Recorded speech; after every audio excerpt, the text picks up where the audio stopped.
అందరికీ నమస్కారం. 'Big boss' హౌస్‌లోకి ఒక కంటెస్టెంట్ వెళ్తాడు. కానీ అతని ప్రయాణం మాత్రం ఎవరూ అస్సలు ఊహించని విధంగా ఉంటుంది. అవును, ఈరోజు మనం సుమన్ శెట్టి గురించి మాట్లాడుకుందాం. అతని జర్నీ చాలా విచిత్రంగా, ఎన్నో ప్రశ్నలు రేకెత్తించేలా సాగింది. దాని గురించి ఇప్పుడు మనం కాస్త లోతుగా చర్చిద్దాం. సరే, అసలు పాయింట్లోకి వెళ్లే ముందు ఒకే ఒక్క పెద్ద ప్రశ్న. 'బిగ్ బాస్' లాంటి గేమ్‌లో ఒక మంచి మనిషి గెలవలేడా? ఏంటిది? ఈ ఒక్క ప్రశ్న చుట్టూనే మనం సుమన్ శెట్టి జర్నీని విశ్లేషించబోతున్నాం. ఎందుకంటే అతని ప్రయాణం దీనికొక పర్ఫెక్ట్ కేస్ స్టడీ అన్నమాట. మనందరికీ తెలుసు, బిగ్ బాస్ హౌస్ని ఒక ప్రెషర్ కుక్కర్ అని అంటుంటారు. మరి అలాంటి చోట సుమన్ ప్రయాణం మాత్రం చాలా విచిత్రంగా, అసలు ఎవరూ ఎక్స్పెక్ట్ చేయని విధంగా సాగింది. అతనిలో ఒకే క్వాలిటీ ప్లస్ ఎలా అయింది, అదే టైంలో మైనస్ ఎలా అయిందో ఇప్పుడు వివరంగా చూద్దాం. మనం మొదటగా మాట్లాడాల్సింది అతని ప్రశాంతత గురించి. ఈ ఒక్క క్వాలిటీనే అతని జర్నీ మొత్తాన్ని డిఫైన్ చేసింది.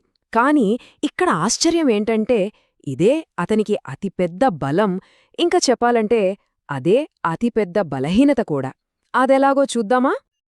చూడండి, బయట ప్రపంచంలో ఎంత టెన్షనున్నా ప్రశాంతంగా ఉండటమనేది చాలా గొప్ప లక్షణం. అబ్బో, ఎంత కూల్ పర్సన్ అని ఎవరైనా మెచ్చుకుంటారు. కానీ బిగ్ బాస్ అనేది ఒక రియాలిటీ షో కదా. ఇక్కడ డ్రామా, గొడవలు, ఇమోషన్స్ ఇలాంటివే కంటెంట్. ఆ కంటెంట్ ఇవ్వటంలో సుమన్ వెనకబడిపోయాడు. అతని ఆ ప్రశాంతతే అతన్ని కెమెరాలకు దూరం చేసింది. అందుకే ఇది గేమ్కు ఒక పెద్ద మైనస్ పాయింట్ అయిపోయింది. అతని ప్రయాణాన్ని ఒక్కసారి గమనిస్తే పెద్దగా అరిచిన సందర్భాలు లేవు, ఎమోషనల్గా బర్స్ట్ అయిన సీన్లు అసలు లేవు, ఇక ఎవరితోనూ పెద్ద పెద్ద గొడవలు పడిన దాఖలాలే లేవు. అతని గ్రాఫ్ ఒకేలా ఫ్లాట్గా వెళ్ళిపోయిందన్నమాట. ప్రెషర్ కుక్కర్ లాంటి హౌజ్లో ఇది ఎంత రేర్ కదా.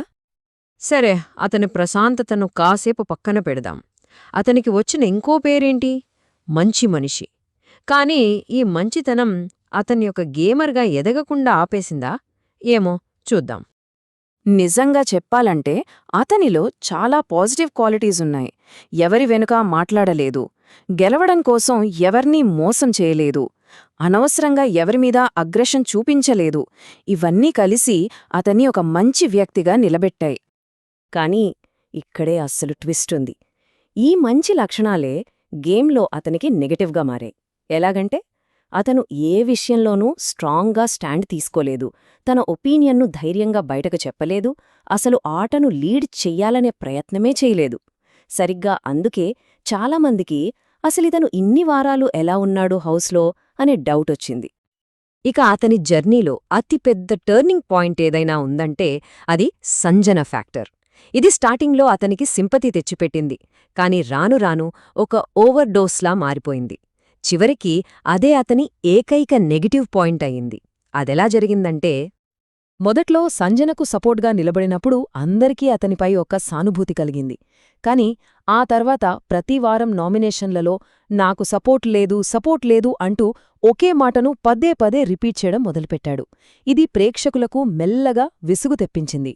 చివరికి వచ్చేసరికి సుమన్ శెట్టి గురించి నెగటివ్గా చెప్పాలంటే ఈ ఒక్క పాయింట్ తప్ప ఇంకేమీ మిగలలేదు. అలా సానుభూతి కాస్త అసహనంగా మారిపోయింది. అయితే అందరూ ఇక సుమన్ జర్నీ ఇంతే అనుకుంటున్న సమయంలో ఆట చివరి దశలో అతను తనలోని మరో కోణాన్ని చూపించాడు. కొన్ని మెరుపులైతే మెరిపించాడు, కానీ బహుశా చాలా ఆలస్యంగానేమో. ముఖ్యంగా ఫిజికల్ టాస్క్లలో అతని నిజమైన ఎఫర్ట్ కనిపించింది. వాటర్ బ్యాలెన్స్ టాస్క్ అవ్వచ్చు, ప్లాంక్స్ టాస్క్, త్రాసు టాస్క్, గోల్ టాస్క్, ఇలా ప్రతిదానిలోనూ తన 100% ఇచ్చాడు. అతను ఆడలేడు అని అన్నవాళ్లందరికీ సమాధానం చెప్పాడు. కానీ ఇక్కడే అసలు సమస్య. ఈ ప్రయత్నాలన్నీ ఎప్పుడొచ్చాయి? గేమ్ ఆల్మోస్ట్ చివరి దశకు చేరుకున్నప్పుడు. అప్పటికే అతనిపై అందరిలో ఒక అభిప్రాయం ఫామ్ అయిపోయింది. ఈ లాస్ట్ మినిట్లో వచ్చిన మెరుపులు అతని మొత్తం కథనాన్ని మార్చలేకపోయాయి. ఇక అతని ప్రయాణంలో అత్యంత కీలకమైన, ఒక రకంగా చెప్పాలంటే చాలా డ్రమాటిక్ మూమెంట్ ఈ నంబర్ 50,000. 50,000 పాయింట్లను సంజనకు ఇవ్వడం ద్వారా తన జర్నీకి ఒక పర్ఫెక్ట్ ముగింపిచ్చాడు. తనపై ఉన్న నాకు సపోర్ట్ లేదు అనే నెగటివ్ మార్క్ను ఒక్క దెబ్బతో చెరిపేశాడు. అదే టైంలో సంజన కాన్ఫిడెన్స్ను కూడా పెంచాడు. ఒకే దెబ్బకు 2 పిట్టలన్మాట.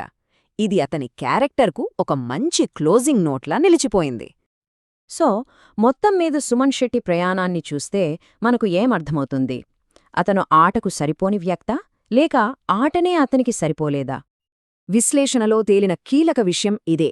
సుమన్ ఆటను ఆడలేదు, ఆటే అతన్ని ఆడింది. అంటే అతను ఒక యాక్టివ్ ప్లేయర్ కాదు, కేవలం ఒక ప్యాసివ్ క్యారెక్టర్గా మిగిలిపోయాడు. అందుకే బయట జీవితానికి అతను పర్ఫెక్ట్ మ్యాన్ కావచ్చు, కాని బిగ్ బాస్ హౌస్కు మాత్రం అతను సెట్ అవ్వలేదు. చూడండి, ఈ రెండిటినీ పక్కపక్కన పెడితే మనకు విషయం క్లియర్గా అర్థమైపోతుంది.